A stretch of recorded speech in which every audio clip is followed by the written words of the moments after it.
Hi అండి. ఈరోజు కజ్జికాయలు చేసుకున్నామని పెట్టాను కదండి వీడియో. ఆ పిండి కొంచెం మిగిలిందండి. మిగిలితే వాటితో పూరీలు చేసుకున్నాము.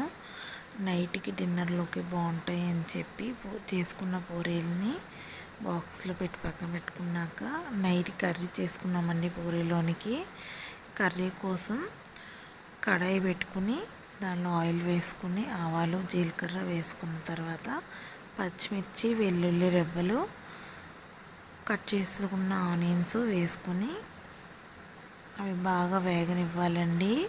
బాగా వేగిన ఉల్లిపాయలు టేస్ట్ బాగుంటుంది. పచ్చిగా ఉల్లిపాయలు ఉంటే కనుక మనకి కర్రీ టేస్ట్ అయితే తీయగా ఉంటుంది. నేను అందులో కొంచెం పసుపు ఉప్పు వేసుకున్నానండి. ఆనియన్స్ బాగా వేగటం కోసం నేను హై ఫ్లేమ్లో పెట్టి వేయించుకుంటాను, త్వరగా అయిపోతుంది. నేను చాలా పనులు చేయటం వల్ల నాకు టైం కూడా కుదరలేదండి. రేపు సంక్రాంతి కదా, అన్ని పనులు చేసుకోవాలి. ఇదిగోండి, నేను గ్రీన్ పీస్ కూడా వేసుకున్నాను. గ్రీన్ పీస్ వేసుకున్న తర్వాత వాటిని కాసేపు వేయించాను. అవి అయితే ఎందుకోనండి టపాకాయల్లో పేలుతున్నాయి, నాకు కూడా తెలీదు. అందుకని కాసేపు మూత పెట్టాను. జస్ట్ 2 మినిట్స్ అలా మూత పెట్టి ఉంచిన తర్వాత అవి బాగా వేగాయి. అప్పుడు నేను కట్ చేసిన బంగాళదుంప ముక్కలు అందులో వేసేసాను.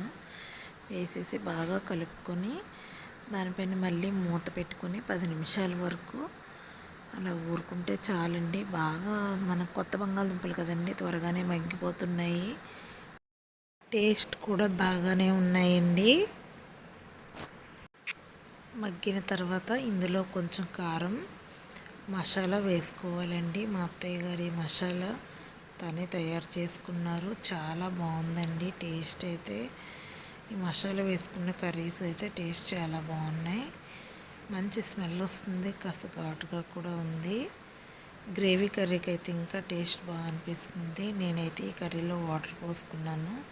పూరీలోనికి గ్రేవీ కావాలి కదా. వాటర్ పోసుకున్న తర్వాత బాగా ఉడికించుకోవాలండి హై ఫ్లేమ్లో పెట్టి. ఇదిగోండి, ఇలా చిక్కపడిన తర్వాత స్టవ్ ఆఫ్ చేసుకుంటే సర్వ్ చేసుకోవచ్చు పూరీలోనికి. Thank you for watching. Subscribe my channel.